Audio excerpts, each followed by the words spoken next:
Guten Morgen und herzlich willkommen zu einer neuen Podcast-Folge von mir. Ich hoffe, euch geht's gut.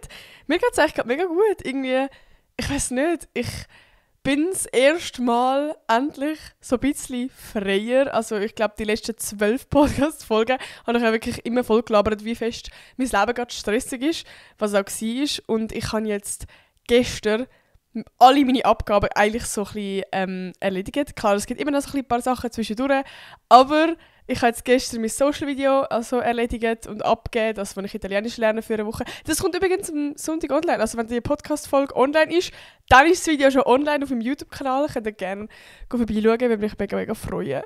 Und ja, also ich habe ja einfach so ein Selbstexperiment gemacht, wo ich probiere, in 5 Tagen Italienisch zu lernen. Ich habe vorher kein Wort können. Und jetzt kann ich perfekt Italienisch, also nein. Ja, und es ist auch... Ja, ich habe ja, also für die letzte Podcast-Folge gehört haben, die haben ja so ein bisschen mitbekommen, was da passiert ist mit dem Lino, dass also mein Häschen gestorben ist. Und es ist ja teilweise mega emotional, weil ich im Video mich noch aufnehme, wenn ich von Lugano heimgehe und ich, ja, weiß auch nicht damit gerechnet hätte, dass das wirklich jetzt noch passiert, dass der Lino stirbt. Aber ich kann noch sagen, danke viel mal für das mega, wirklich ultra cute Feedback von meiner letzten Podcast-Folge. Ich habe irgendwie so ein bisschen am Ende von dieser Podcast-Folge das Gefühl gehabt, dass sie wie nicht so spannend ist. Oder ich weiß auch nicht, dass es jetzt niemand so fest juckt und dass ich das eigentlich vor allem für mich mache als Erinnerung. So, weil ich habe halt so ein bisschen alles erzählt vom Lino, wieso er gestorben ist, einfach so, wie wir ihn bekommen haben, wie er zum Stubenhaus geworden ist, etc. Und ich habe dann wie am Schluss von der Podcast-Folge gesagt, falls ihr bis jetzt noch gehört habt, dann schickt das Herz in die Kommentare. Und es haben wirklich, Alter, ich war so überrascht gewesen, wie viele Herzchen da drunter gestanden sind. Boah, ich kann nicht mehr mit Deutsch, wie viele da drunter gestanden sind. Und es hat mich so gefreut, wirklich, ich bin immer wieder aktualisiert, also oh mein Gott, schon wieder Herzchen. Ich weiß auch nicht, es hat mich irgendwie so richtig, also mega gefreut und es haben dann mega viel geschrieben, dass sie so eine ultra spannende Podcast-Folge gefunden haben, dass sie teilweise auch mitgebrüllt haben und so. Und es ist so cute. Also ich bin so dankbar, dass ich euch habe, weil, oh, mein Handy ist nach, der Klingelton da ganz schnell ausschalten, weil ich poste ja immer so Clips auf TikTok. Und die kommen natürlich auch 90% gut an, aber ich bin allgemein ein Mensch, der es irgendwie immer so ein bisschen schwieriger findet, gerade bei so heiklen Themen, zum Beispiel jetzt, keine Ahnung, dass mein Haus gestorben ist, dass es dann Hate-Kommentare gibt. So, also klar, die einen bin ich so, ja Bro, also weißt du, dann ist schon vorbei, wenn es Leute so schreiben, keine Ahnung, wieso hast du keinen Hackbraten aus mir gemacht? Ich so, Bro, also dann ist schon, keine Ahnung, von so Menschen... Ja, da weisst du einfach schon, da läuft mehr als nur der Kommentar falsch. Und darum, das finde ich auch easy. Aber es hat dann wie auch, also ich habe wie, für die, die es nicht wissen, ich habe ja auch ein TikTok zum Beispiel darüber gemacht, wo ich kurz erzähle, warum ich 5 Tage nicht auf Social Media war. Und da hat es auch Leute gegeben, so, ist ja nur ein Hass, so, keine Ahnung, da muss man doch jetzt nicht 5 Tage lang touren und so. Und irgendwie, weiss ich auch nicht. Und irgendwie, ich glaube, habe ich auch wegen dem so ein bisschen Angst gehabt, jetzt vor eurer Reaktion beim Podcast, aber es war wirklich mega herzig. Also es haben mega viele relaten, weil mega viele auch ein Haustier haben oder verloren haben. Und ich glaube, das ist schon ein Thema, das mich irgendwie so voll beschäftigt hat, weil es halt mega viele Leute gibt, die auch Haustiere haben, die auch trauern bei Haustieren und in der Gesellschaft irgendwie so nicht so akzeptiert wird. Also wenn eine Großmutter 3. Grades stirbt, dann ist das viel schlimmer, als wenn dein Haustier stirbt, weil es ein Familienmitglied für dich ist. So. Darum, ich finde das so schade irgendwie, weil das ist doch so, also von Mensch zu Mensch anders und es kann wirklich gut sein, dass ein Haustier dir näher steht als irgendjemand, eben als deine Großeltern oder so. Und irgendwie ist das in der Gesellschaft dann halt so, weiß auch nicht, ist halt ein Tier weniger wert als ein Mensch und irgendwie finde ich das mega schade. Und ich habe es jetzt gerade bei mir halt mega noch gemerkt, weil so ein Hase ist ja auch noch weniger wert als ein Hund und irgendwie habe ich dann mega das Gefühl gehabt, ich muss mich jetzt da voll rechtfertigen, warum ich jetzt sad bin. Aber eben, ich habe es wirklich mega gut aufgenommen. Ich bin wirklich so richtig... Ich weiß nicht, ich habe all die Kommentare durchgelesen und bin fast wieder ein bisschen emotional geworden, weil ich auch so dachte, oh Mann, die sind einfach so herzig. Genau, darum danke vielmals für all das Feedback zu der Podcast-Folge letzte Woche. Für die jetzt gerade die letzte Podcast-Folge gehört haben, es tut mir leid, dass ich jetzt gerade voll gelabert habe, aber können Sie gerne nachhören. Ja, und wie ihr wisst, ich hatte ja letzte Woche Geburtstag gehabt. Ich bin 23 geworden, das habe ich auch erzählt. Und ich habe gedacht, wir machen heute einfach mal eine Folge, wo ich euch erzähle, was ich in meinen 23 Jahren eigentlich so gelernt habe. Also 23 Punkte, die ich mit 23 gelernt habe. Und ich finde das irgendwie voll cute. Es hat auch schon, ich bin nicht die Erste, die das erfunden hat. Es hat auch schon andere Leute gegeben, die einen Podcast haben und so Folgen gemacht haben. Und irgendwie finde ich das mega nice. Und ich hatte das eigentlich auch schon lange auf meiner Bucketlist gehabt. Und jetzt bin ich so gewesen, oh mein Gott, jetzt habe ich Geburtstag gehabt, jetzt muss ich das machen.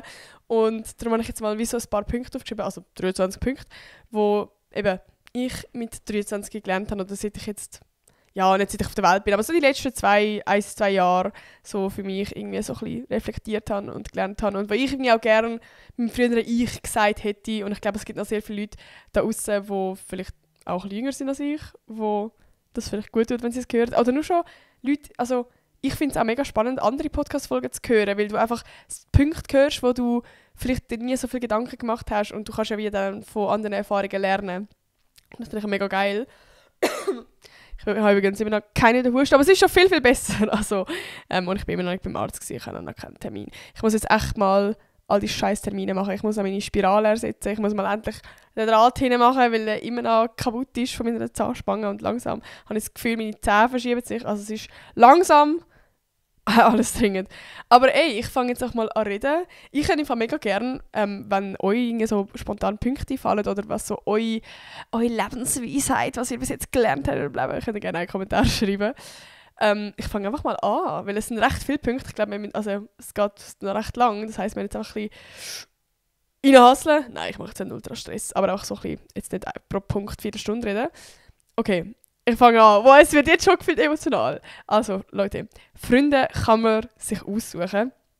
Das ist irgendwie so ein Punkt, wo, also allgemein das Thema Freundschaft irgendwie, ich habe ja letzte Woche jetzt eben darüber geredet, so bei Geburtstagsparty, wer einladen und so, ist mir irgendwie so ein bisschen das Thema, das mich schon immer beschäftigt hat. Und das ist etwas, was ich mega für mich gelernt habe, dass man seine Freunde kann aussuchen kann. Das heisst, also nicht im Sinne von, oh, die ist mir sympathisch, mit der will ich jetzt befreundet sein, sondern man muss nicht mit jedem befreundet sein. Und also, ich finde es einen Unterschied, seit ich aus dem Gymi bin, vor allem habe ich das Gefühl, ich habe das Privileg viel, viel mehr, dass ich meine Freunde kann aussuchen kann. Und dass ich nicht einfach muss mit denen und denen befreundet sein. Und wenn ich merke, hey, die tun mir eigentlich nicht so gut. Oder ich weiß auch nicht, die strahlen bei mir irgendwie so eine negative, die ziehen mich so runter. Die nehmen mir mehr Energie, als sie mir geben. Und ich habe irgendwie lange immer das Gefühl gehabt, hey, ich muss es jetzt aufrechterhalten und ich muss jetzt etwas und bla. Und irgendwie, weiß auch nicht, habe ich in meiner Vergangenheit auch viel mehr so Leute gehabt, die eben mir immer mehr Energie nehmen, als mir geben. Und dann also ich weiß auch nicht, ich habe so oft Friends gehabt, wo ich irgendwie so, wo mega oft das war, weißt du, dass man miteinander streitet und dann so lange so emotionale Textnachrichten schreibt und du musst dir hure überlegen, wie die jetzt Antwort ist und dann bla und keine Ahnung, das Eifersüchtige ständig. Es ist einfach irgendwie immer so ein bisschen, ja, nicht gerade toxisch, aber auch so ein bisschen mühsam, anstrengend gewesen und es hat mir Energie genommen. Und irgendwie, seit ich so ein bisschen erwachsen geworden bin, habe ich so ein bisschen gecheckt, hey, es gibt Menschen da draussen, die sind nicht so, mit denen hast du einfach wirklich nur eine geile Freundschaft und es ist einfach nur ein Geben und ein Nehmen und es gibt einem so viel Energie und die Menschen, die einem so das Leben verschönern und ich habe mega gemerkt, dass ich die letzten Jahre einfach so ein bisschen rausgefiltert habe. Also beziehungsweise einfach eben meine Freunde mir selber rausgesucht haben, weil ich gemerkt habe, hey, die Menschen tun mir nicht so gut oder die nehmen mir mehr Energie. Dann habe ich mich immer mehr von denen distanziert und ich muss sagen, ich bin jetzt echt am Punkt, wo ich mega ultra happy bin mit meinem Freundeskreis und das habe ich lang nie wirklich gehabt, habe ich das Gefühl. Und das habe ich mega für mich gelernt, eben, dass ich nicht mit jedem muss befreundet sein und wirklich auch einfach kann meine Friends aussuchen und selber so ein bisschen leiten, mit welchem Freundeskreis ich will sein, weil das beeinflusst dich ja auch schlussendlich mega. Der zweite, das ist mega simpel und ich rede die ganze Zeit eigentlich in meinen Podcast-Folgen drüber, aber Communication is key. Und das ist wirklich etwas, was ich richtig lernen musste, vor allem in der Beziehung. Ich habe immer das Gefühl gehabt, ich kann kommunizieren, weil ich bin ein Mensch, ich kann schon über meine Gefühle reden, ich kann sagen, wenn es mir scheiße geht und wenn mich etwas bedrückt. Aber Communication ist noch viel, viel tiefer als einfach nur das. Das bedeutet, dass du auch imstande bist, die andere Person zu verstehen, dass du selber über dich reflektierst, warum du jetzt vielleicht so bist. Also weißt, dass du nicht zum Beispiel jetzt in der Beziehung nicht zu ihm gehst und sagst, hey, ich finde das voll scheiße, das und das und das, sondern dass du anfängst selber reflektieren und dass du dann auch so, indem du reflektiert hast, viel besser kannst deine eigenen Bedürfnisse kommunizieren, weil meistens ist es wie nur der Ast von dem, was so das äußerliche Problem ist, aber eigentlich ist so die Wurzel ja obviously das Problem und die muss man manchmal immer noch so ein bisschen suchen und das vereinfacht halt dann so viel mehr das Kommunizieren und halt natürlich auch, wie man Sachen kommuniziert. Also obviously immer auf einer respektvollen Ebene bleiben. Aber eben, ich finde, der wichtigste Punkt ist in einer Kommunikation, dass man probiert, die andere Person zu verstehen. Sich in die andere Person hineinzufühlen. Das ist verdammt schwierig, das muss man irgendwie immer so ein bisschen lernen. Und da muss man manchmal auch so ein bisschen über sein eigenes Ego drüber stehen. Aber darum, das ist mega wichtig. Und ich finde, gerade in der Beziehung, wenn du zum Beispiel Bedürfnisse hast oder irgendwelche Wünsche oder Erwartungen, die die andere Person aber nicht erfüllt, dann habe ich früher oft dazu geneigt, einfach eingeschnappt zu sein oder irgendwie mit irgendwelchen weirden Taktiken der anderen Person das so zu merken zu geben. Aber eben, darum am besten ist einfach kommunizieren, ehrlich zu dieser Person hergehen, Sachen ansprechen, hey, das will ich mir wünschen, hey, das stört mich. Genauso bei Freundschaften, so Sachen ansprechen. Ich finde das mega, mega wichtig. Und das kann auch so viel Konflikt lösen, wo eigentlich gar nicht Konflikt wären, so wenn man einfach miteinander kommuniziert. Das ist ja das zum Beispiel, was mir bei Filmen mega auffällt. So, Filme sind oft, also ist ja, wenn jeder Mensch perfekt kommunizieren und können seine Sachen sagen, oder wenn einem etwas triggert oder das Glas sich anfängt zu fühlen, dass wir ansprechen, dann wird es ja auch nie so ein Problem geben. Und in Filmen ist das ja immer so ein bisschen das Kommunikation, was das Problem ist, damit nachher Dramaturgie spannend ist, dass wenn ihr mal schaut, wenn ihr irgendwelchen so einen Liebesdrama-Film schaut, dann ist meistens immer das Drama, dass sie einfach nicht miteinander kommuniziert haben, dass es eine Fehlkommunikation gegeben hat oder dass I don't know. Und ich glaube, gerade weil wir das halt in Filmen so lernen, eben dass man dann einfach eingeschnappt ist oder dass man dann einfach auch nicht mit der anderen Person darüber redet und nicht mit der Person, was eigentlich das Problem wäre, dass es dann halt viel mehr zu Konflikten und so gibt, aber eigentlich müsst ihr einfach kommunizieren. Alter, ich rede jetzt schon 5 Jahre über jeden Punkt, das tut mir leid. Ich hoffe, die Podcast-Folge nicht 500 Jahre. Aber wir machen weiter. Nicht jeder Mensch ist gleich. Oh mein Gott, das habe ich auch verdammt lernen, weil oftmals ist es bei mir irgendwie so gewesen, dass ich immer die Erwartung hatte, dass Menschen genauso irgendwie, also es ist eigentlich ein mega logischer Punkt, aber dass Menschen gleich reagieren, wie ich reagieren oder gleich handeln würden, wie ich handeln oder die gleichen Grenzen haben, wie ich habe. Und das habe ich irgendwie mega lernen, dass jeder Mensch einfach unterschiedlich tickt. Und das ist manchmal auch mega schwierig zu akzeptieren. Also, ich weiß auch nicht, zum Beispiel jetzt eben so bei Geschenken oder so, der Can ist nicht jemand, der so übel die Begeisterung rausballert und ich halt schon. Oder auch so bei Nachrichten schreiben. Ich bin jemand, der übel so hyped, so schreibt und er weniger so. Und ich kann das mega lernen, weil ich bin oft dann gewesen, Bro, was ist los bei dir? Wieso bist du so, liebst du mich nicht? Was ist los?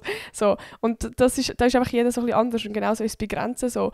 Wenn der Can, also er ist meistens, also ich habe von ihm mega viel gelernt beim Kommunizieren, weil er ist, als ich ihn kennengelernt habe, schon recht weit gewesen. Und ich halt überhaupt nicht, wie gesagt, ich habe nur einen eingeschnappten Move gemacht immer.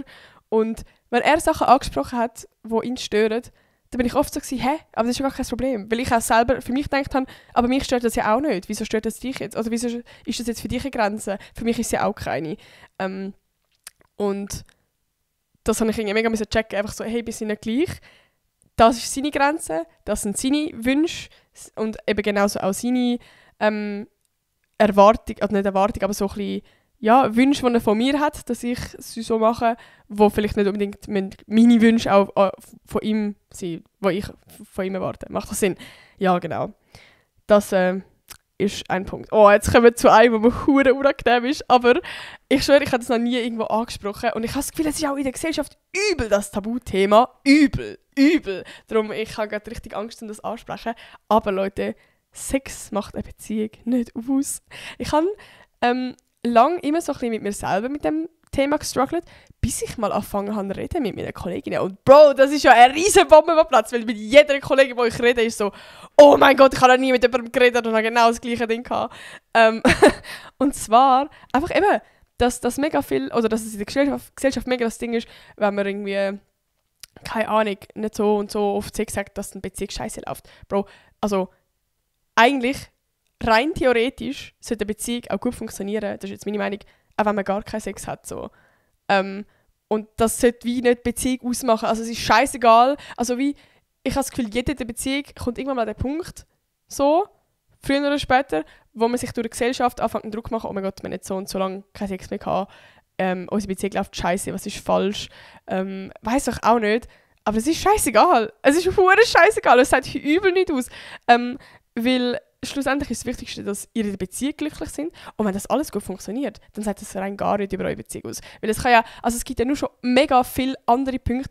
Also eben, manchmal kann es sein, dass man einfach keine Lust hat. Manchmal kann es sein, dass man übel gestresst ist und keine Zeit hat und keinen Kopf dafür hat. Es kann alles sein. So.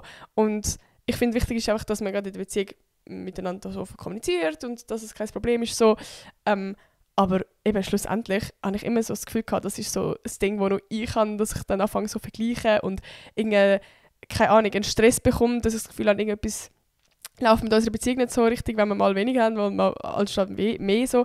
Aber eben, ich habe jetzt mit so vielen Kollegen geredet und jeder hat mal irgendwann so einen Stress gehabt, wo ich mir einfach gemerkt habe, okay, nein, so, ich glaube, das ist einfach mehr ein gesellschaftliches Problem und weniger ein Beziehungsproblem. Genau. Entscheidungen treffen sind meistens nach ein paar Tagen schon wieder mega egal. Oh mein Gott, hure. Irgendwie, wenn man im Moment ist und so muss Entscheidungen treffen, dann ist es immer im ersten Moment so, oh mein Gott, scheiße, was mache ich jetzt? Man fragt 100 Leute und irgendwie niemand kann dir wirklich helfen, weil du schlussendlich selber mit dem Problem dastehst, wo du dich entscheiden musst. Aber ich habe mal irgendwo gehört, das haben sie sich erst mal gehört, wenn es die nächsten 5 Jahre dich nicht beeinflussen wird, dann ist es eigentlich scheißegal. Also dann musst du dir nicht so einen Kopf machen. Und ich glaube, wir alle haben immer wieder Momente im Alltag, wo wir uns bei Entscheidungen treffen, wo man mal irgendwie im Struggle ist. Zum Beispiel nur schon, wenn man 2 Sachen an einem Abend hat und man ist so, oh mein Gott, ich will eigentlich bei beiden Sachen dabei sein, für was soll ich mich entscheiden?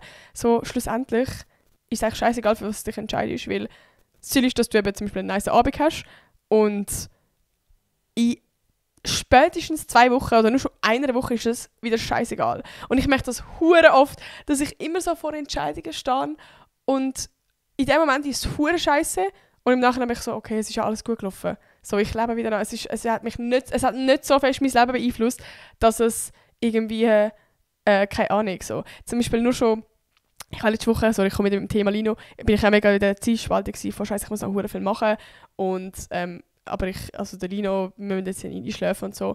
Und ich habe es jetzt auch irgendwie geschafft. Also in dem Moment bist du immer so voll, oh mein Gott, scheiße, ich schaffe das nicht, das geht nicht, wie mache ich das, wie entscheide ich mich? Und in dem Moment ist es eigentlich das Beste, wenn du einfach auf dein Bauchgefühl lässt. Und irgendwie auch so ein bisschen, ich weiß auch nicht, ich bin eigentlich voll kein spiritueller Mensch, aber manchmal denke ich wirklich so ein bisschen, dass ich es einfach so ein bisschen, also ich glaube dann manchmal so ein bisschen als Schicksal, dass es alles irgendwie so seinen Sinn hat, wie es soll kommen. Und im Nachhinein ist es auch perfekt gewesen, so wie es jetzt gekommen ist irgendwie. Aber wie, eben, darum, alle Entscheidungen, die wir treffen wir irgendwie nachher richtig. Und wenn du das Gefühl hast, du hast sie falsch getroffen, dann hat es irgendeinen Grund, warum du sie so und so getroffen hast. Also es hat dann irgendwie ein Learning oder so daraus gehabt. So, voll. Also wie, ja. Ich merke eben immer so bei jeder Entscheidung, spätestens nach einer Woche habe ich es schon wieder vergessen. Genau. Alter, ich muss nach jedem Punkt immer einmal fett durchhusten. Also, was andere Menschen über dich denken, ist scheißegal. Alter, ich glaube, die meine Podcasts so regelmäßig hören, die wissen, dass es so mein grösster Punkt ist, so Overthinking. Was andere Menschen von mir denken, mein Ziel ist, dass mich jeder sympathisch findet, aber das ist nicht erreichbar und das ist ja voll okay. Und das habe ich übel müssen lernen, dass es scheißegal ist, was andere Menschen über dich denken und dass es auch voll normal ist, dass es Menschen da draussen gibt, die einem selber nicht sympathisch finden, weil ich selber finde auch nicht jeder sympathisch und das ist ja voll okay. Und du musst es niemandem recht machen. Wenn es Menschen da draussen gibt, die deine Art nicht nice finden oder bei mir jetzt nicht der Content oder was du machst in deinem Leben oder I don't know, dann ist es nicht dein Problem, sondern ist es ihr Problem. Es ist schlussendlich scheißegal. Du musst nichts für andere machen, zum anderen gefallen, sondern du musst es für dich machen. Ja. Ein sehr knackiger und wichtiger Punkt. Eltern sind auch mal Kind und machen alles zum ersten Mal. Ich finde das ein mega, mega herziger Punkt und ich glaube, das ist etwas, was wir auch voll uns immer vor Augen haben müssen. Weil wir wachsen halt damit auf, dass die Eltern unsere Vorbilder sind. Das sind so die erwachsenen Personen, die irgendwie so ein bisschen eine Richtlinie für uns sind und auch so ein bisschen, eben halt ein Vorbild. Und irgendwann werden wir so ein bisschen auch richtig erwachsen und es fangen einem so an Sachen nerven. Man fängt an, bei den Eltern irgendwie kritisieren und ja, vielleicht auch Sachen hinterfragen und Sachen scheiße finden. Gerade so in der Pubertät. Und ich habe das mega gelernt, hey, das sind eigentlich auch einfach erwachsene Kinder. Also die haben auch einfach das erste Mal in ihrem Leben Kind. Und das lernst du eigentlich, indem du es praktisch anwendest, indem du ein Kind hast. So. Und auch Eltern machen Fehler und sind einfach nur Menschen. Und auch die haben ihr Säckchen von der Vergangenheit, wo sie zu dem gemacht haben, was sie jetzt sind. Und das vergisst man manchmal. Ich habe immer so das Gefühl, als Kind denkt man so, ja, die Eltern, die müssen alles richtig machen. Aber es sind einfach nur Menschen und irgendwo innere Kinder, wo ja, vielleicht so ein inneres Kind in sich haben, das noch nicht geheilt ist, oder weiss ich auch nicht. Und irgendwie, weiss auch nicht, finde ich das irgendwie so ein mega wichtiger Gedanke, dass man das nicht immer, also nicht vergisst, dass die Eltern ja auch alles irgendwo zum ersten Mal machen. Und eigentlich am gleichen Punkt stehen, wie wir jetzt alle stehen, nur haben sie ein paar Jahre weiter, also sind sie ein paar Jahre älter so. Aber schlussendlich, du wirst nie erwachsen und kommst an den Punkt, wo du denkst, okay, jetzt habe ich alles verstanden im Leben und ja, das. Und ich das Gefühl, als Kind hat man das immer und ich habe das auch lange das Gefühl gehabt, so, ja, wenn ich dann erwachsen bin, dann kommt irgendwann an den Punkt, wo man so alles verstanden hat im Leben, alles checkt und alles richtig macht. Und ich glaube, du kommst nie an den Punkt. Auch wenn du kurz vor dem Sterben bist, du wirst auch dann immer noch Fehler machen und das ist ja voll okay. Und ich glaube, das ist auch wichtig, dass man dann eben nicht die Erwartungen hat von älteren Menschen. Vor allem bei den Eltern. Man muss sich nicht für alles rechtfertigen. Boah, das habe ich auch mega lernen. Ich habe ja vorher schon kurz darüber geredet. Ich neige sehr gerne dazu, dass ich mich anfange rechtfertigen. Wenn ich das Gefühl habe, irgendwie jemand sieht das anders, dass ich dann probiere, die Person zu überzeugen oder weiß ich auch nicht, das triggert mich mega schnell.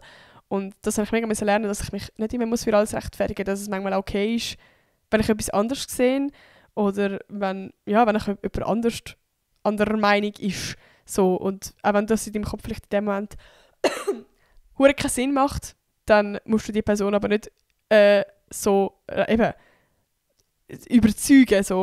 Und ich habe das gerade zum Beispiel jetzt eben mit dem Lino gemerkt, so, dass ich anfange zu überzeugen, dass ich anfange zu probieren, so mich rechtfertigen, warum ich jetzt traurig bin, dass mein Hase gestorben ist, weil es ja nur ein Hase ist, so, sondern es sind auch meine Gefühle, Alter. So, ich muss die überhaupt nicht rechtfertigen, wenn ich mich gerade fühle. So.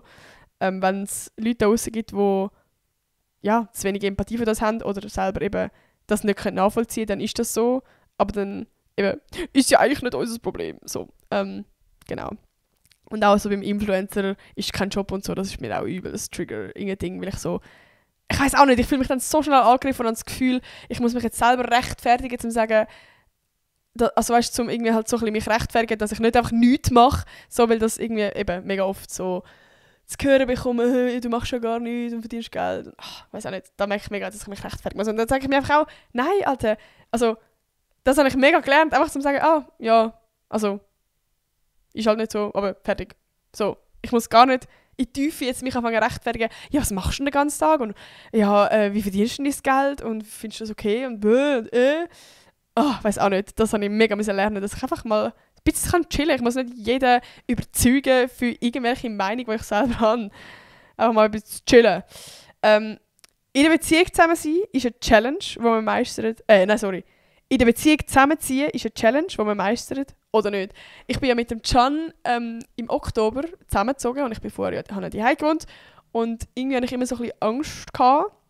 Also nicht Angst, aber ich weiß nicht, ich habe gewusst, die Beziehung wird sich auf jeden Fall verändern und ich habe mega gemerkt, also ich habe mit anderen Leuten darüber geredet, die so zusammengezogen sind, das ist einfach eine Challenge für die Beziehung, die man entweder meistert oder nicht. Also es kann einem entweder viel, viel näher zusammenbringen oder halt nicht. Und ich habe das Gefühl, also das kannst du natürlich jetzt nicht verallgemeinern, aber ich habe schon gemerkt, dass das schon ein Change war für Can und meine Beziehung einfach, weil das so viel, also es hat mir so viel gezeigt, also es hat mir so viel Sicherheit gegeben von hey, okay doch, er ist richtig und es passt mega und wir matchen zusammen und wir funktionieren zusammen und wir sind ein Team und ich habe das Gefühl, das merkst du halt wirklich eben, vor allem wenn du zusammen wohnst, weil du dann halt einfach viel mehr auch Sachen im Alltag hast und wo du dich musst kümmern aktiv und nicht einfach nur musst pflegen und das ist nicht nur Beziehung, sondern es sind halt auch andere Sachen und das ist schon eine grosse Challenge und für das musst du einfach als Team können funktionieren und eben gerade wenn du es zusammen siehst, habe ich das Gefühl, siehst du das mega gut.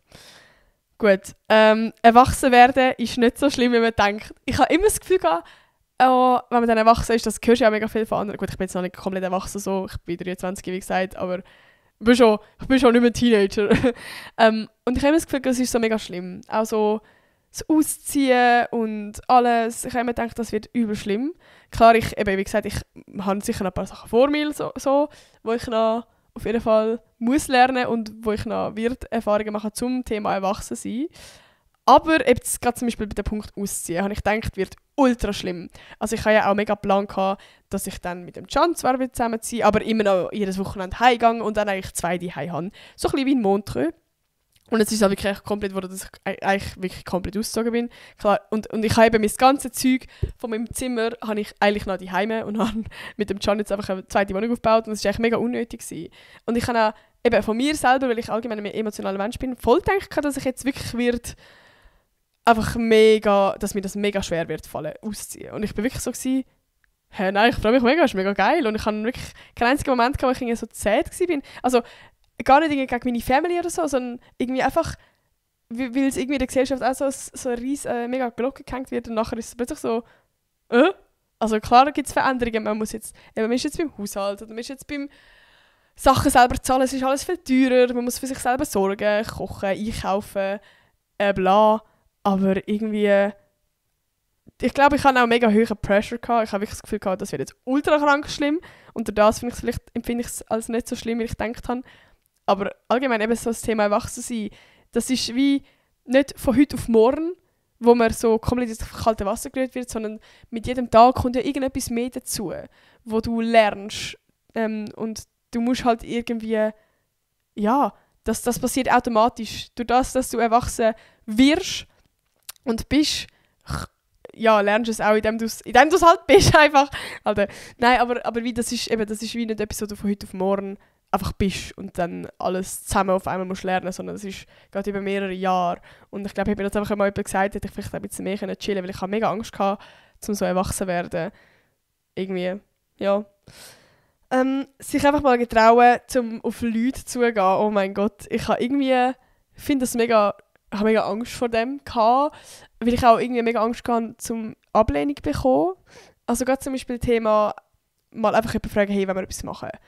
Ich habe das in der Kindheit, habe ich so zum Beispiel, das ist mir mega hart geblieben und ich glaube, das hat mich auch mega negativ beeinflusst, dass ich niemanden hatte am Mittwochnachmittag zum Abmachen. Und ich war so, ich habe niemanden, Mami, die und die hat keine Zeit und so. Und meine Mom hat mich dann halt so ein bisschen dazu motiviert, zu mir zu fragen, hey, frag doch einfach die. Ich nenne sie jetzt mal Anna. Frag dich einfach den Anna, schreib ihr doch einfach. Und ich so, ja, ich weiß nicht, ich glaube, die hat doch sicher keine Lust und so. Und dann sagt sie, doch, die Anna ist ja mega cool, die hat sich sicher mega gefreut, die ist sicher gerade auch allein und freut sich mega, dass du schreibst. Und sie hat mich mega motiviert, dass ich nachher okay ich mach's. Und sie hat mir dann einen mega harten Korb gegeben. Also nicht mal irgendwie, sie hat keine Zeit, sondern halt, ich weiß gar nicht, was sie genau geschrieben hat, aber einfach so mega kühl, dass du hast ja angemerkt, sie hat gar keinen Bock. Und irgendwie hat mich das so hart negativ beeinflusst, dass ich wirklich so irgendwie, dass das mein Learning so war, okay, ich will nie mehr irgendjemanden fragen und so, ich wirklich Angst habe vor dieser Ablehnung. Und ja, es ist verdammt lustig, ich habe gerade letztes Jahr bin ich ja mit der Emma, mit der Philippa und der Hanna in der Ferien gewesen, im Tessin. Also das ist ja auch, die meisten von euch haben die Podcast-Folge ja gehört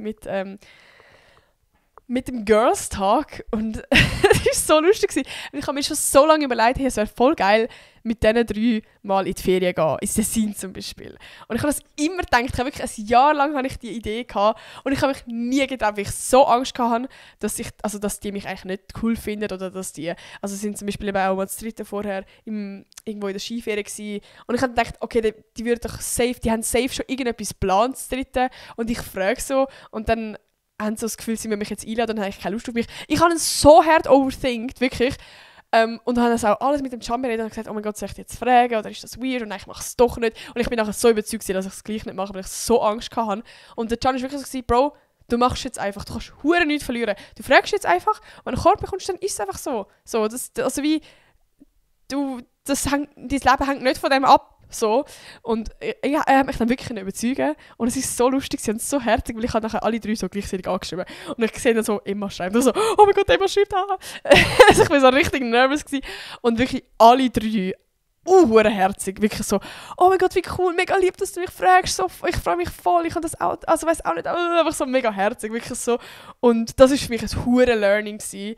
Einfach weil das für mich so eine positive Erfahrung war, von hey, einfach mal auf Leute zugehen, einfach mal fragen und nicht immer einfach Angst haben vor Reaktionen oder vor Ablehnung und irgendwie, ich weiß nicht, das war ein Learning für mich gewesen. Genau. Allgemein aus der Komfortzone gehen. Alter, ich bin zwar immer noch ein Mensch, der nicht gerne aus seiner Komfortzone geht. Ich bin zwar immer noch ein Mensch, der nicht gerne aus seiner Komfortzone geht. So. Aber ich merke gleich mit jedem Mal, wo ich es gemacht habe, dass es eigentlich mega geil war. Und dass es mega das Learning war auch. Was ein Beispiel ist, dass ich zum Beispiel ist es November? Nein, wann war das? Ich weiß es schon gar nicht mehr, ich glaube im November war es, wo ich Paragliden bin und ich habe Höhenangst und ich habe vor allem Fallangst. Und ich habe wirklich, also ich habe es mit der Kooperation gemacht und weißt, ich habe so die Anfrage bekommen, ich bin so eigentlich mega geil, Bro, mega geil, dass du eine Kooperation kannst machen. Also wie, Bro, jeder, der die Anfrage bekommen würde es machen. Und ich bin wirklich so voll zwischen den Stühlen und Bänken und so ich weiß auch nicht, irgendwie, habe Angst. Und nachher der Gianni so Bro, du machst es einfach, mach doch einfach, let's go. Und ich habe das gemacht. Und es ist ja Gleitschirmfliegen so. Und das war so geil gewesen. Ich hätte das niemals von mir gedacht, dass ich das so geil finde. Ich habe wirklich gedacht, ich werde so Panik schieben und wird das, also es ist so 15 Minuten gegangen. Du bist so wie gerannt. Wir sind so oben gewesen, in Davos gewesen. Wir sind so gerannt auf einem Berg eigentlich. Und plötzlich bist du in der Luft, also du musst nicht irgendwo runtergumpen. Und das hat es für mich so viel einfacher gemacht. Und es hat sich wirklich nachher angefühlt, als würdest du einfach fliegen. Also es ist einfach nur schön gewesen, aber es ist wirklich eigentlich wie auf einer Achterbahn. Und es war so ein Learning gewesen, weil ich so war, ich habe mir so einen Stress gemacht für nichts und ich habe es jetzt so genossen und ich hätte das sonst niemals gemacht, weil ich mich einfach nicht getraut hätte, um so aus meiner Komfortzone zu gehen. Und gerade wenn du so Entscheidungen triffst, dann machst du so viele coole Erfahrungen, die du nicht sonst würdest machen, weil du einfach so sonst in deiner Bubble willst bleiben. Und ich habe zum Beispiel auch eine Anfrage bekommen, ob ich will auf Nizza gehen für eine Woche, so als Sprachaufenthaltmäßig zum Französisch lernen. Und bis jetzt bin ich ja so in Montreux gewesen. Lyon war noch so das weiteste weg gewesen, aber ist eigentlich auch noch relativ näher. Und Nizza ist schon ein bisschen weiter weg. So, für das muss man auch fliegen. Ich bin noch nie allein geflogen. Und ich habe so Angst, um das zu machen. Alleine irgendwo herfliegen, eine Woche irgendwo Ferien machen, in die Schule dort gehen, müssen neue Menschen kennenlernen. Das ist für mich, hure aus der Komfortzone gehen. Und ich habe so die Anfrage bekommen, ich bin schon gesagt, Can, ich weiss nicht. Und ich war auch so, ja, vielleicht breche ich es gleich ab und bla. Wir haben Menschen mit denen geschrieben. Und der Can war auch so, Bro, du machst das jetzt, es wird fucking geil, Alter. Du kannst eine Woche dort wohnen, du kannst coole Menschen lernen, du wohnst schon am fucking Meer. Du machst so viele coole Erfahrungen, du lernst mal selber zu fliegen. Das sind alles so Punkte, wo du einfach dich selber irgendwo so ein bisschen auch weiterentwickelst und dich selber kennenlernst. Und das bin ich schon gewesen, okay, eigentlich hast du hure recht, so. Und ich habe zwar immer noch mega Angst, aber ich weiss, dass es einfach geil ist, dass ich nachher froh bin, dass ich das gemacht habe. Und darum, falls ihr irgendwann so einen Moment habt, wo ihr irgendwie so die Möglichkeit habt, aus der Komfortzone zu gehen, dann macht das. Überlegt nicht, macht einfach. Genau.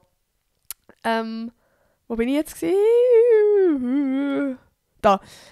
Punkt 13 sind wir. Alter, ich muss vielleicht gleich ein bisschen passieren. Wir sind schon irgendwann die Hälfte. Also, sich mit eigenen Problemen aktiv auseinandernehmen, darüber reden und selber reflektieren. Ich habe ja vorher schon ein bisschen darüber geredet, aber das ist für mich ein mega Punkt, wo ich mega gelernt habe, um so ein bisschen wirklich aktiv mich mit mir selber beschäftigen. Ich habe immer so das Gefühl, weiß ich auch nicht, so, es klingt immer so scheiße, selber reflektieren, keine Ahnung, so mach dir mal ein bisschen Gedanken über dich selber, lerne dich selber kennen.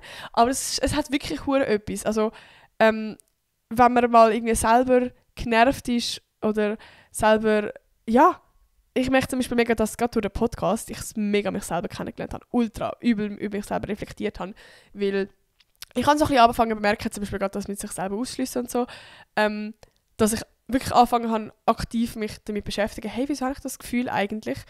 Und auch angefangen habe, mit anderen Menschen über das zu reden, so einfach mich wirklich aktiv mit meinem Problem eigentlich beschäftigen und habe dann wie immer so ein bisschen mehr herausgefunden, hey, das kommt vielleicht von dort und dort von meiner Kindheit. Und das ist mega spannend und das macht auch mega viel Sinn, weil wir Menschen haben ja alle unser Säckchen irgendwo und sind irgendwo so aus einem Grund, wie wir geworden sind. Und wir haben halt wie die Anleitung noch nicht dazu. Es ist eigentlich wie uns drin, aber wir müssen sie halt irgendwie noch finden. Und es ist so viel einfacher, wenn du, das ist wirklich mega, mega kitschig, aber wenn du so deine eigene Anleitung gefunden hast, wie du selber funktionierst, ist es auch viel einfacher im Alltag, um das Ganze herauszufinden. Und auch checken, wieso dass du auf gewisse Sachen so reagierst, wie du bist. Und dann kannst du auch mega lernen. Also, dass vielleicht so und so, wie du bist, gleich nicht, also dass es gleich Möglichkeiten gibt und wichtige Punkte gibt, wo du musst dich daran verbessern und ändern. Genau.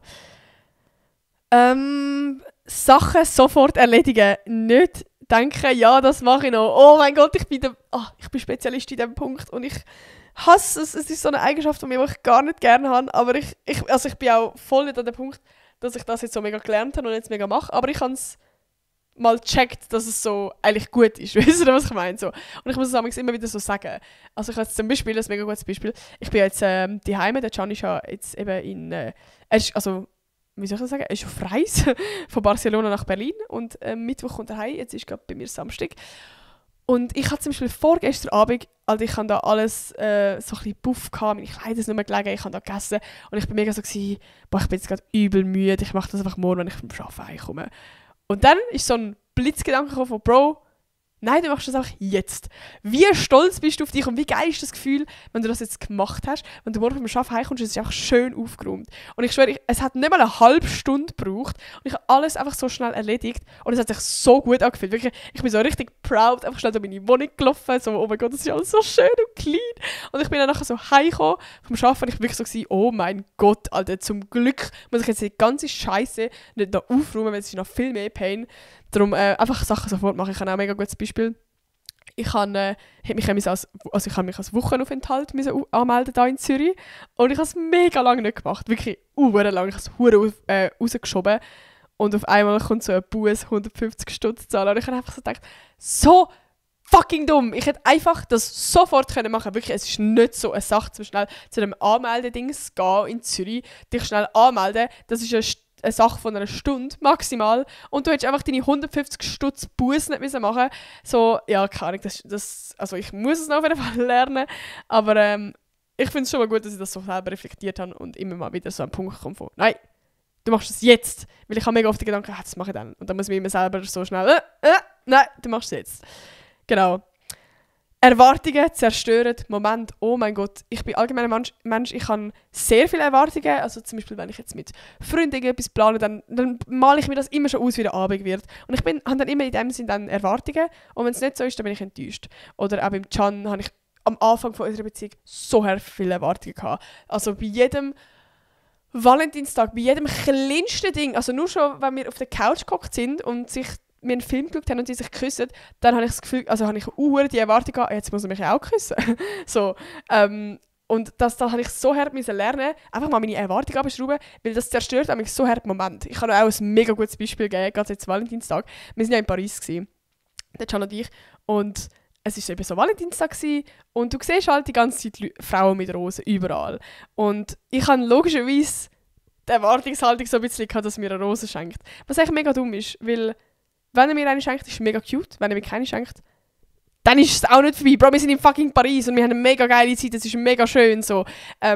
Ich brauche nicht eine Rose, um jetzt auch noch glücklicher zu sein. Weißt du, was ich meine? So, klar, ich würde mir eine wünschen, aber ich finde es einen Unterschied, ob man sich etwas wünscht und dann Freude hat oder ob man das erwartet. Und ich habe schon gemerkt, wenn ich selber so die Erwartungshaltung habe und dann auch angefangen habe, ihm so ein bisschen das zu spüren geben, was Scheiße ist von mir. Und ich habe dann auch eben gerade so einen Moment zerstört, weil wir sind so angehalten an einem Ort und also es ist wie vorne dran haben wir so Rosen können kaufen und es hat mega cute ausgesehen und wir sind so angehalten und er hat halt so alle gesagt, so, ja, er muss schnell schauen, wo wir durchlaufen und er war halt am Handy gewesen.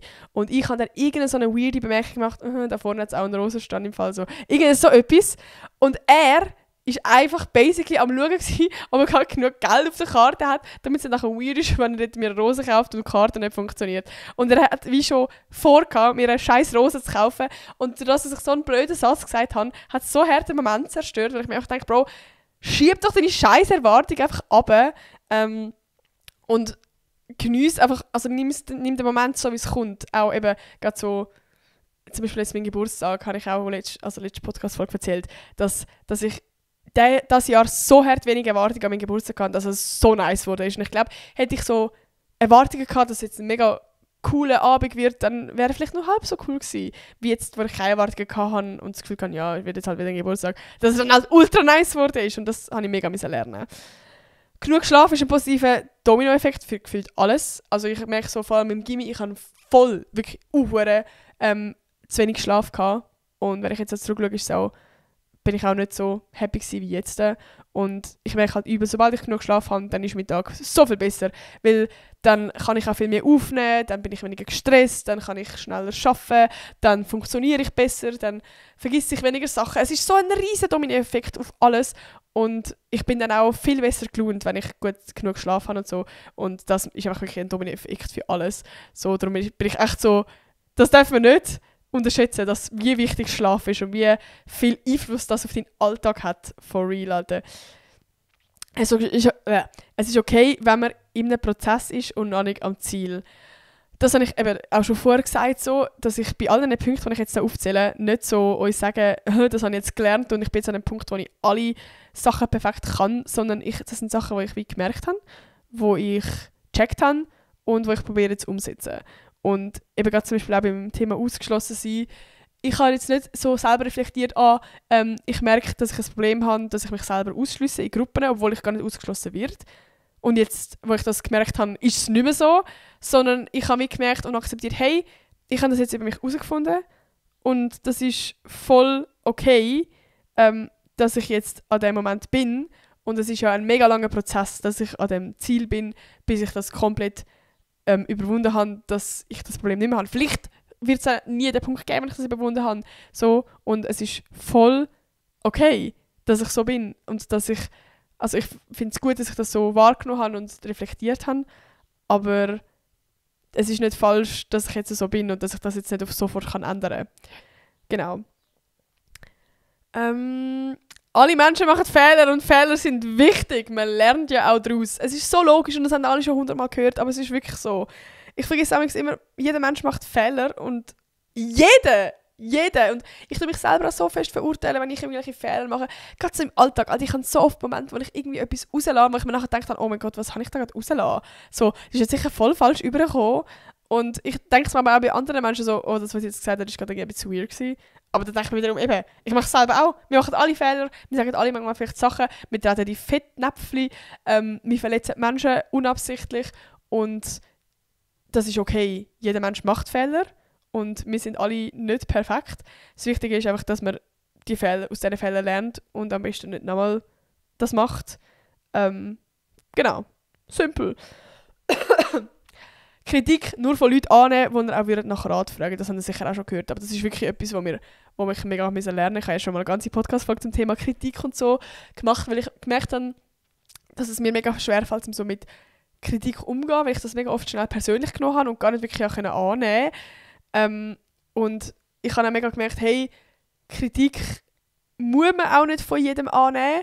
Also es ist wie, Kritik ist immer gut. So grundsätzlich so, weil das ist etwas, wo über anders quasi über dich reflektiert hat. Aber man muss es nicht immer annehmen. Also ich finde, du kannst nachher machen mit dieser Kritik, was du willst. So. Also ich will sowieso eben, wie gesagt, nur Kritik annehmen von Leuten, die ich auch einen Ratschlag an. Also wenn ich eine Person habe, wo ich auch zu der gehe, weil ich einen Rat von der brauche, von diesen Personen kann man auch Kritik annehmen, finde ich. So. Also von diesen Personen ist wie Kritik auch wichtig.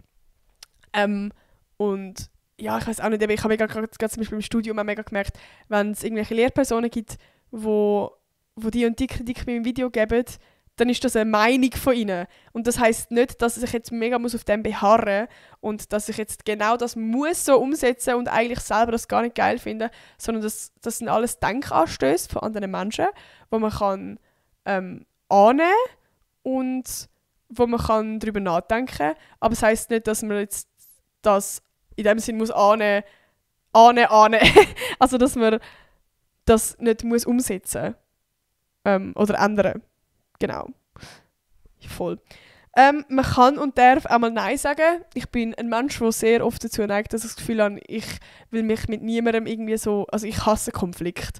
Und ich hasse es, in so Situationen zu kommen, wo es so ein bisschen unangenehm ist. Ich habe das Gefühl, wenn mich jemand fragt, hey, hast du da Zeit? Dann habe ich immer so das Gefühl gehabt, ich muss jetzt lügen. Also wenn ich zum Beispiel nach Hause komme und ich kann überhaupt nicht mehr mögen, dass ich das Gefühl habe, es ist nur gerechtfertigt, wenn ich Nein sage, wenn ich jetzt lüge, so ich habe noch mega viel zu tun oder irgendwie so. Und es ist ja voll okay, zum einfach Nein sagen. auch wenn man mal nicht mag, einfach mal sagen, hey, mega lieb, dass du fragst, gerne ein anderes Mal, heute Abend bin ich absolut kaputt. Das ist voll okay, Bro, das ist hure okay. Oder wenn es jetzt einfach irgendetwas ist, wo jemand dich um einen Gefallen bittet und du aber für dich merkst, hey, es ist dir gerade zu viel oder es geht nicht oder du magst nicht oder so. Natürlich jetzt immer in Erwägung ziehen, so. Aber ja, das habe ich mega lernen. Der Erfolg von anderen nimmt deinen nicht weg. Alter, ich glaube, wir kennen das alle, dass man sich immer vergleicht mit anderen und oftmals habe ich dann auch das Gefühl gehabt, das ist halt gerade so in der Social-Media-Szene am Anfang bei mir auch so ein Ding gewesen, dass ich das Gefühl hatte, wenn es bei anderen besser läuft, dann läuft es bei einem selber in dem Fall scheiße.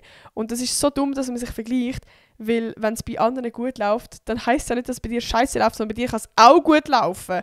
Und das heisst eben, man nimmt den Erfolg vom anderen nicht weg und das kannst du ja in alle Situationen vom Leben eigentlich so in Relation stellen und du kannst sie auch nicht miteinander wirklich vergleichen, weil wir alle haben irgendwie einen unterschiedlichen Weg, ein unterschiedliches Ziel und es gibt so viele Punkte, wo das alles, der ganze Erfolg dann irgendwo auch beeinflusst. Darum kann ich es gar nicht vergleichen und es ist ja scheißegal, so, wir haben unsere eigenen Ziele, wir müssen an denen arbeiten und wenn wir mit anderen anfangen zu vergleichen, dann zieht das irgendwie mehr ab, so. Voll. Darum, wenn es bei anderen gut läuft, dann sollte ich das nicht abziehen und du sollst dich nicht mit dem vergleichen. Genau, das habe ich lernen. Gerade so, was Social Media und so angeht, weil ich dann oft so selber das Gefühl habe, oh mein Gott, Can, bei der läuft es viel besser als bei mir und ich habe das Gefühl, bla. So dumm. Ja. Nicht anderen reinreden. Das ist ein mega random Punkt. Das ist jetzt voll nicht so deep. Aber das habe ich übel für mich gelernt, Alter. Wahrscheinlich die jetzt den Struggle nicht haben, denken sich auch, what the fuck, Bro. Ist ja hure logisch. Aber ich merke mega, dass ich so aufgewachsen bin, weil meine ganze Family ist auch so.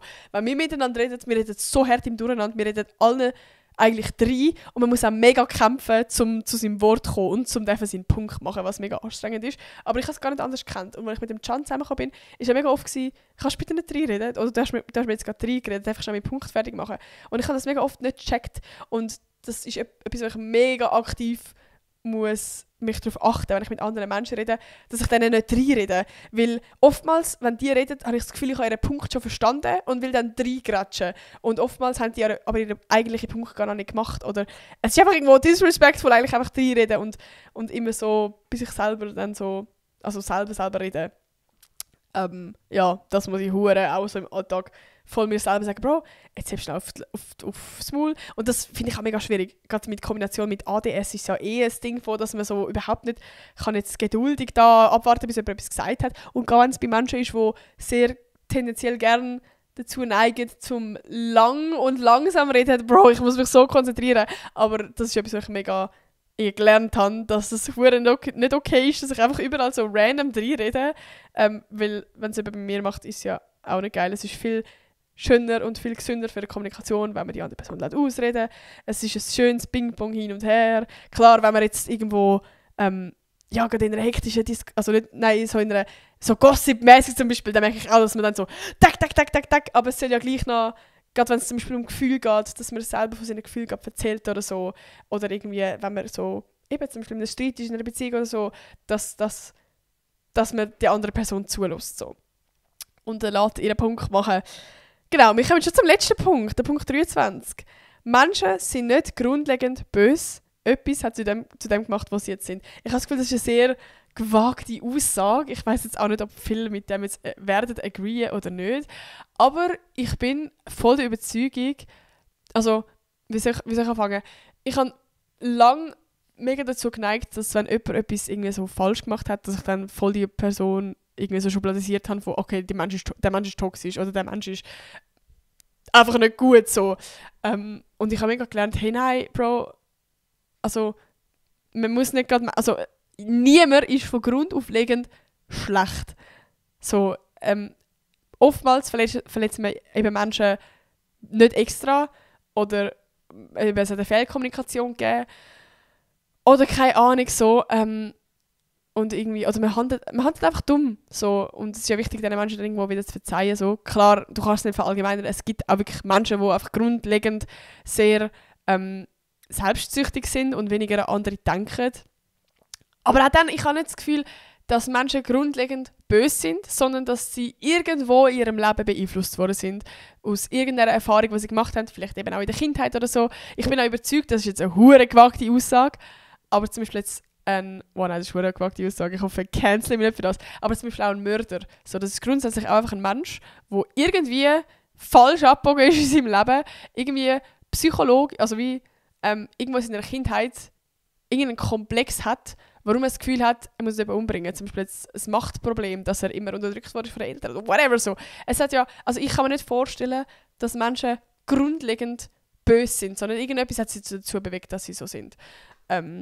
Jetzt bin ich gerade voll vom Punkt abgeschweift. Aber was ich vorher wollte sagen ist, ich habe mega lernen, dass ich Menschen nicht so in der Instant schubladisieren von, okay, das ist der Mensch, der ist auch grundlegend scheiße so und grundlegend toxisch, sondern also es ist gut als Selbstwehr, also als Selbstabwehrmechanismus, dass man bei diesen Menschen dann ein bisschen aufpasst und ein bisschen vorsichtiger ist.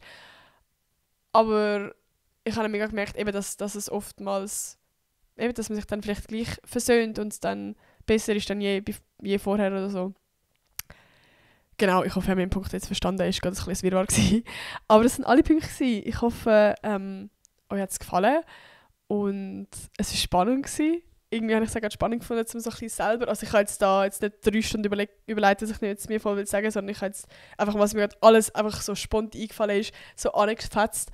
Und ich habe es aber mega spannend gefunden, um das mal so ein bisschen mir überlegen, also einfach so anschauen oder mir überlegen, was ich so bis jetzt noch ein bisschen gelernt habe. Und ich glaube, das wird auch eine mega spannende Folge für mich sein, wenn ich jetzt die mal so in ein paar Jahren wieder höre. Dann denke ich mir so, so jung und so frische Sachen gelernt, die so logisch sind. Und die Leute, die jetzt vielleicht älter sind, denken das auch gut. Aber ey, ich bin 23, wir sind alle am Lernen. Und eben, wie gesagt, wenn man auch erwachsen ist, dann ist man auch am Lernen. Von dem her, falls euch die Podcast-Folge gefallen hat, dann gebt mir doch gerne eine 5-Sterne-Bewertung. Ja, falls ihr es schon gemacht habt, dann sollte euch die Anzeige kommen, dass ihr das nicht mehr könnt. Also besser schaut ihr mal, dass ihr da die 5 Sterne ballert. Ja. Ich wünsche euch einen wunderschönen Tag. Genießt es und wir hören uns nächste Woche wieder. Bye!